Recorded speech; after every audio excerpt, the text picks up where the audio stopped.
175 ಯಾಕೆ ಮಾಡಿದ್ರೆ ನೀವು ₹2 ಕಡಿಮೆ? 1,26,000 ಲೀಟರ್ ಒಂದೇ ಸಾರಿ 12.5 ಲಕ್ಷ ಲೀಟರ್ ಬಂದಾಗ ದಯವಿಟ್ಟು ತಾವ್ಯಾರು ಕೂಡ ಚಿಂತೆಗೊಳಗಾಗುವಂತ ಸಂದರ್ಭ ಇಲ್ಲ. ಆ ಹೋರಾಟಗಾರರಿಗೆ ಇನ್ನೊಂದೇನಂದ್ರೆ ಮುಳಬಾಗಿಲು ಬಿಟ್ರೆ ಇನ್ಯಾವುದು ಜಾಗನೇ ಇದ್ದಂಗಿಲ್ಲ ಅವ್ರಿಗೆ.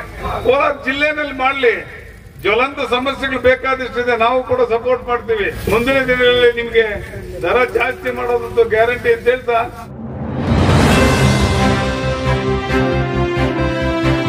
ವೇದಿಕೆಯ ಮೇಲಿರುವ ಎಲ್ಲ ಗಣ್ಯರೇ, ಯಾಕಂದ್ರೆ ಬಹಳ ಜನ ಗಣ್ಯರಿದ್ದೀರಿ, ದಯವಿಟ್ಟು ಕ್ಷಮಿಸಿ. ಸಮಯದ ಅಭಾವದಿಂದ ಎಲ್ಲರ ಹೆಸರುಗಳನ್ನ ಹೇಳಕ್ ಆಗ್ತಾ ಇಲ್ಲ. ಕೋಲಾರ ಹಾಲು ಒಕ್ಕೂಟದಿಂದ ನಮ್ಮೆಲ್ಲ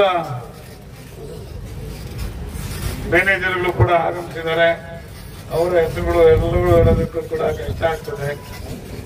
ಅವ್ರಿಗೂ ಕೂಡ ಅಭಿನಂದನೆಗಳನ್ನು ಸಲ್ಲಿಸ್ತಾ ಈ ಒಂದು ಸಭೆಗೆ ಆಗಮಿಸಿರ್ತಕ್ಕಂಥ ಮುಳಬಾಗಿಲು ತಾಲೂಕಿನ ಎಲ್ಲ ಅಧ್ಯಕ್ಷರೇ, ಕಾರ್ಯದರ್ಶಿ ಮಿತ್ರರೇ, ಹಾಲು ಉತ್ಪಾದಕರೇ, ಪತ್ರಕರ್ತ ಮಿತ್ರರೇ, ಈಗಾಗಲೇ ಸಮಯದ ಅಭಾವದಿಂದ ಹೆಚ್ಚು ಮಾತಾಡಕ್ ಹೋಗಲ್ಲ. ಕೆಲವು ವಿಚಾರಗಳನ್ನ ಮುಳಬಾಗಿಲು ತಾಲೂಕಿನ ಬಗ್ಗೆ ಹೇಳ್ತಾ ನನ್ನ ಮಾತನ್ನ ಮುಗಿಸ್ಕೊಂಡಿದ್ದೀನಿ. ಮುಳಬಾಗಿಲು ತಾಲೂಕಿನಲ್ಲಿ 175 ಹಾಲು ಉತ್ಪಾದಕರ ಸಹಕಾರ ಸಂಘಗಳು ಆಕ್ಟಿವ್ ಆಗಿ ಕೆಲಸ ಮಾಡ್ತವೆ. ಇದರ ಜೊತೆಗೆ ಸುಮಾರು 26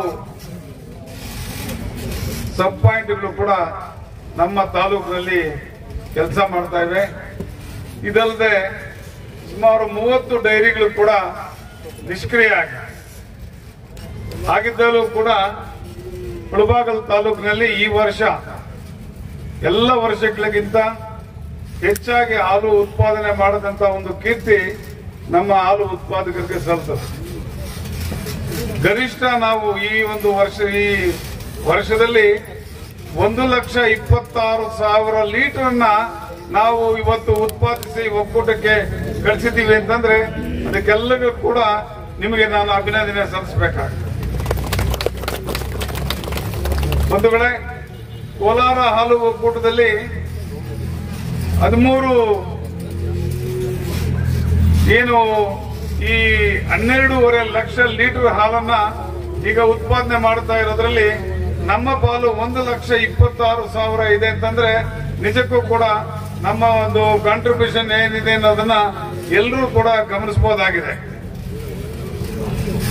ಮುಳಬಾಗಿಲು ತಾಲೂಕಿನಲ್ಲಿ ಪ್ರಪ್ರಥಮವಾಗಿ ಬಿಎಂಸಿ ಒಂದು ಇದನ್ನ ಪ್ರಾರಂಭ ಮಾಡಿತ್ತು ಅಂತಂದ್ರೆ ಮುಳಬಾಗಿಲಿನಲ್ಲಿ ಮಾನ್ಯ ಗೌರವಾನ್ವಿತ ಬಂಡಿಕಲ್ ವೆಂಕಟೇಶ್ ಅವರು ಅಂತ ಹೇಳ್ಬೇಕು ಅಂತಂದ್ರೆ ನಿಜಕ್ಕೂ ಕೂಡ ಸಂತೋಷ ಆಗ್ತದೆ.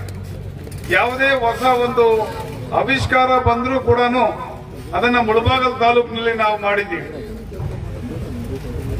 ಈಗ ಸದ್ಯಕ್ಕೆ ಕ್ಯಾನ್ ರೂಟ್ಗಳು ಯಾವುದೂ ಸಹ ನಮ್ಮಲ್ಲಿ ಇರೋದಿಲ್ಲ, ಬರೀ ಬಿಎಂಸಿ ರೂಟ್ ಮಾತ್ರ ಇರ್ತದೆ. ಕೆಲವು ಒಕ್ಕೂಟಗಳು ಕೂಡ ಮುಳಬಾಗಿಲು ತಾಲೂಕಿನಲ್ಲಿ ಉತ್ಪಾದನೆ ಆಗ್ತಾ ಇರ್ತಕ್ಕಂಥ ಹಾಲು ಅಷ್ಟನ್ನು ಕೂಡ ಉತ್ಪಾದನೆ ಆಗದೆ ಇರ್ತಕ್ಕಂಥ ಒಂದು ಒಕ್ಕೂಟಗಳು ಕೂಡ ಇವೆ ನಮ್ಮ ಕರ್ನಾಟಕದಲ್ಲಿ. ನಮ್ಮ ಮಾನ್ಯ ಹನುಮೇಶ್ ಅವರು ಒಂದಕ್ಕೆ MD ಆಗಿದ್ರು. ಅದರ ಉತ್ಪಾದನೆ ಎಷ್ಟು ಅಂತಂದ್ರೆ 60,000. ಗುಲ್ಬರ್ಗ ಬರೀ 60,000ಕ್ಕೆ ಒಂದು ಒಕ್ಕೂಟ. ಹಾವೇರಿಗೆ 1 ಲಕ್ಷ ಚಿಲ್ಲರೆಗೆ ಅಲ್ಲೊಂದು ಒಕ್ಕೂಟ. ನಮ್ಮಲ್ಲಿ 1,26,000 ಬರ್ತಾ ಇದೆ. ಇದಕ್ಕೆ ನಿಜಕ್ಕೂ ಕೂಡ ಈ ಉತ್ಪಾದನೆಗೆ ಸಹಕಾರ ಮಾಡಿದಂತವ್ರಿಗೆ ಎಲ್ಲ ಉತ್ಪಾದಕರಿಗೂ ನಾನು ಅಭಿನಂದನೆಗಳನ್ನ ಸಲ್ಲಿಸೋದಕ್ಕೆ ಇಚ್ಛೆ ಪಡ್ತಾ ಇದ್ದೇನೆ.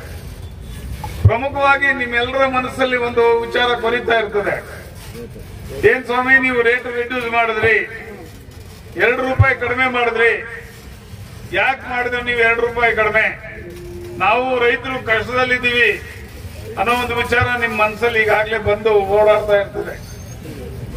ಇದ್ರ ಬಗ್ಗೆ ಕೆಲವು ಸಮಜಾಯಿಷಿಗಳನ್ನ ನಾನು ಹೇಳೋದಕ್ಕೆ ಬಯಸ್ತಾ ಇದ್ದೇನೆ. ಬಂಧುಗಳೇ, ಪ್ರತಿ ವರ್ಷ ಕೂಡ ಅತಿ ಹೆಚ್ಚು ಹಾಲು ಬಂದಂತ ಸಂದರ್ಭಗಳು ಇವು, ಕಡಿಮೆ ಹಾಲು ಬರುವಂತ ಸಂದರ್ಭಗಳು ಕೂಡ ಇದೆ. ಈ ಎಲ್ಲ ಸಂದರ್ಭಗಳಲ್ಲಿ ಕೂಡ ನೀವು ಕೊಟ್ಟಂತ ಹಾಲನ್ನ ನಾವು ಮಾರಾಟ ಮಾಡಿ ಆ ಹಣವನ್ನು ನಿಮಗೆ ತಲುಪಿಸೋದು ನಮ್ಮ ಜವಾಬ್ದಾರಿ. ಈ ಜವಾಬ್ದಾರಿಯಲ್ಲಿ ನಮಗೆ ಮಾರುಕಟ್ಟೆ ಕೂಡ ಬಹಳ ಮುಖ್ಯ. ನಮಗೆ ಬರ್ತಾ ಇದ್ದಂತ ಹಾಲು 7 ಲಕ್ಷ 8 ಲಕ್ಷ 9 ಲಕ್ಷದವರೆಗೂ ನಾವು ಮಾರ್ಕೆಟ್ ಅನ್ನ ಸರಿದೂಗಿಸಿಕೊಂಡು ಅದನ್ನ ಮಾರುಕಟ್ಟೆಯಲ್ಲಿ ಮಾರಾಟ ಮಾಡ್ತಾ ಇದ್ವಿ. ಆದ್ರೆ ಒಂದೇ ಸಾರಿ 12.5 ಲಕ್ಷ ಲೀಟರ್ ಬಂದಾಗ ಅಷ್ಟು ಹಾಲನ್ನ ಕೂಡ ನಾವು ಹಾಲನ್ನಾಗಿ ಮಾರಾಟ ಮಾಡೋದಕ್ಕೆ ನಮಗೆ ಸಾಧ್ಯ ಆಗಲಿಲ್ಲ. ಅಂತ ಸಂದರ್ಭದಲ್ಲಿ ನಾವು ಹಾಲನ್ನ ಪುಡಿಯಾಗಿ ಪರಿವರ್ತನೆ ಮಾಡಿ ನಾವು ಸ್ಟಾಕ್ ಇಟ್ಕೋಬೇಕಾಗ್ತದೆ. ನಮಗೆ 1 ಕೆಜಿ ಪೌಡರ್ ಅನ್ನ ಮಾಡಬೇಕಾದ್ರೆ ಸುಮಾರು 8 ರೂಪಾಯಿ ನಷ್ಟ ಬರ್ತದೆ ನಮಗೆ. ಅದು ಕೂಡ ಅನೇಕ ತಿಂಗಳ ಕಾಲ ನಾವು ಬೆಲೆನ ರಿಡ್ಯೂಸ್ ಮಾಡದೆ ಹಾಗೇನೆ ಮುಂದುವರಿಸಿದ್ವಿ.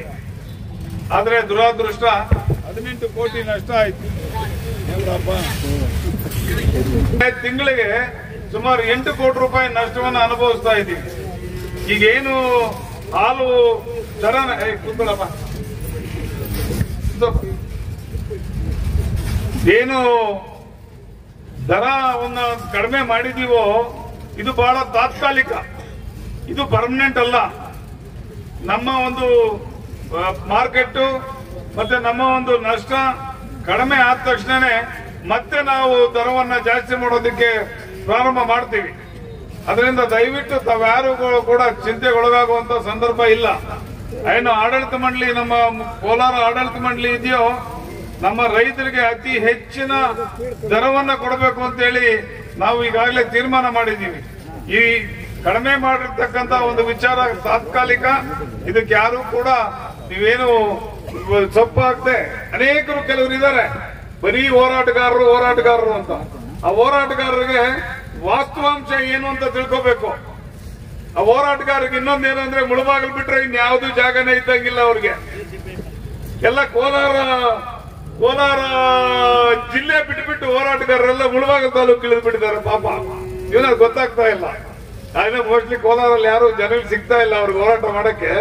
ಅದಕ್ಕೆ ಬರೀ ಮುಳಬಾಗ್ಲಲ್ಲೇ ಯಾವಾಗನೂ ಅದೃಶ್ಯಾಲ ಹಾಕೊಂಡು ಇಲ್ಲಿ ಹೋರಾಟ ಮಾಡೋದು.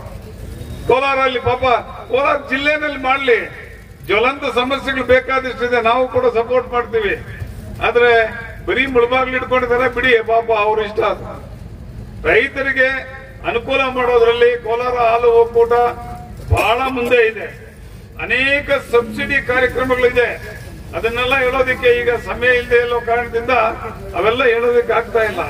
ಬಂಧುಗಳೇ, ಮುಂದಿನ ದಿನಗಳಲ್ಲಿ ನಿಮ್ಗೆ ದರ ಜಾಸ್ತಿ ಮಾಡೋದಂತೂ ಗ್ಯಾರಂಟಿ ಅಂತ ಹೇಳ್ತಾ, ಏನು ಈಗಾಗಲೇ ಸಮಯ ಮೀರಿರೋದ್ರಿಂದ ಶಾಸಕರು ಕೂಡ ಇನ್ನು ಅನೇಕ ಕಾರ್ಯಕ್ರಮಗಳಲ್ಲಿ ಭಾಗವಹಿಸಬೇಕಾಗಿರೋದ್ರಿಂದ ನಾನು ನನ್ನ ಮಾತನ್ನು ಮುಗಿಸ್ತಾ ಇದ್ದೇನೆ. ಜೈ ಹಿಂದ್, ಜೈ ಕರ್ನಾಟಕ.